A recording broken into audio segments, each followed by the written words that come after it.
देश भर में सीटू के आह्वान पर केंद्र सरकार द्वारा पेश किए गए बजट के विरोध में प्रदर्शन किया गया। इसी के तहत हमीरपुर जिला में सीटू जिला कमेटी हमीरपुर के द्वारा तहसील कार्यालय से लेकर गांधी चौक तक आक्रोश रैली निकाली। रैली के दौरान गांधी चौक में जनसभा को भी संबोधित किया गया।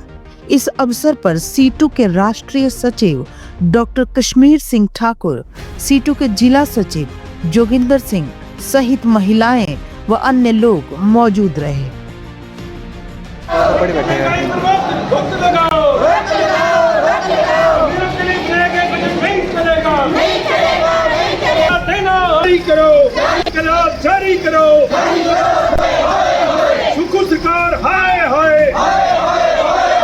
दिनों केंद्र सरकार ने बजट पेश किया गया है और ये बजट पूरी तरह से जनता विरोधी और मजदूर विरोधी है।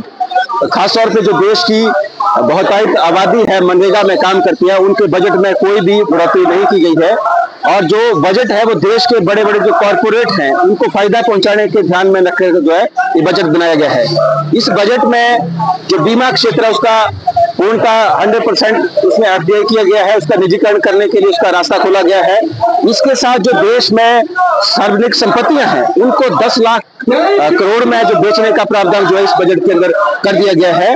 और ये बजट पूरी तरह से जो देश की बहुतायत मेहनत का जनता है, चाहे वो आउटसोर्स है, चाहे वो इस तरह से किसी भी कैटेगरी में लगे लोग, पार्ट टाइम लोग काम करने में लोग लगे हैं और करोड़ों की संख्या में लोग हैं, उसके लिए किसी तरह के रोजगार को सुनिश्चित करने के लिए कोई कदम नहीं उठाया गया है। और हमारी मांग यह है ट्रेड यूनियन की लगातार जो 26,000 न्यूनतम वेतन दिया जाए, मनरेगा के बजट में उसको बढ़ाया जाए और कम से कम मनरेगा के अंदर जो बजट जो है वो 400 रुपया दैनिक जो है वो बढ़ोतरी उसमें की जाएगी।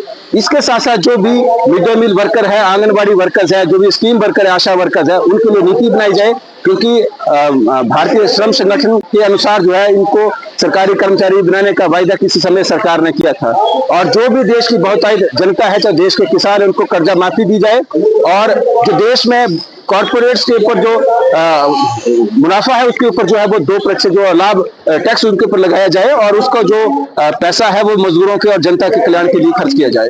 सीटू का आह्वान है कि आज केंद्रीय बजट के खिलाफ ये प्रदर्शन है मुख्य तौर पर, और उसके साथ राज्य सरकार के कल्याण मोड के इशू भी हैं। केंद्र सरकार ने सबसे पहले तो जो गरीबों की लाइफलाइन है उसका बजट में कटौती कर दिया, बराबर रखा है। जबकि सीमेंट के रेट बढ़ गए, बजरी के बढ़ गए, रेत के बढ़ गए, बजट में बढ़ोतरी नहीं हुई। गरीबों को 100 दिन का रोजगार नहीं मिल रहा है आज की डेट में, और ये कम से कम इससे 50 गुना ज्यादा, 50% और ज्यादा होना चाहिए। रेलवे का बजट काट दिया। बिजली बोर्ड का निजीकरण का सरकार ने फरमान जारी कर दिया, बिजली बोर्डों को निजीकरण कर रहे, चंडीगढ़ में ऑलरेडी कर दिया, हिमाचल की आगे बारी है। तो इसलिए जो है सरकार पूरा देश को बेच रही है, कोयला खदानें बेच रही है, आपका जो स्टील के कारखाने बेच रही है, बंदरगाहें और ये हवाई अड्डे तो ऑलरेडी चले गए। बिजली बोर्ड जो है और जो ईंधन का सारा साधन है उसको बेच रही है। और इसलिए जो आज हम केंद्र सरकार के खिलाफ ये कर रहे हैं। हमारा मानना है कि अगर ये बड़े अमीर लोगों के खिलाफ के ऊपर 2% बजट लगा दें कर, तो सारे देश को जो है रोजगार मिल सकता है, गरीब लोगों को, बेरोजगार लोगों को, और इसके साथ साथ फ्री हेल्थ एंड एजुकेशन मिल सकती है। वो सरकार लगा नहीं रही है, बल्कि उनको और रियायतें दे रही है। इसलिए बजट जो है आम जनता विरोधी है, गरीब विरोधी है, और हम इसका विरोध करते हैं। और राज्य सरकार का भी जो है, ये सरकार बहरी सरकार है, सुप्रीम सरकार, और ये सुनती नहीं है। 3 साल से लोगों के लाभ रुके हुए, रिकमेंड करके गए हुए यहाँ से, उसको जारी नहीं कर रहे, तो लोग गला पकड़ेंगे आखिर में, फिर ये हो जाएगा सारा काम। तो इसलिए जो है ये सरकार भी जो है उन्हीं नीतियों पर चल रही है। स्मार्ट मीटर सुखो भी लगा रहे हैं, ये सरकार भी लगा रही है। अल्टीमेटली ये सारा उसी तरह से हो जाएगा, मोबाइल का सिस्टम है। तो इसलिए जो है आज ये विरोध प्रदर्शन है, और हम मांग करते हैं कि मनरेगा बजट में बढ़ोतरी करो, रेलवे के बजट में बढ़ोतरी करो, प्राइवेटाइजेशन का काम नहीं चलेगा, इससे देश जो है कंगाल हो जाएगा, जैसे श्रीलंका का हालत हुआ। तो ये हमारी मांग है, इनको लेकर आज ये प्रदर्शन।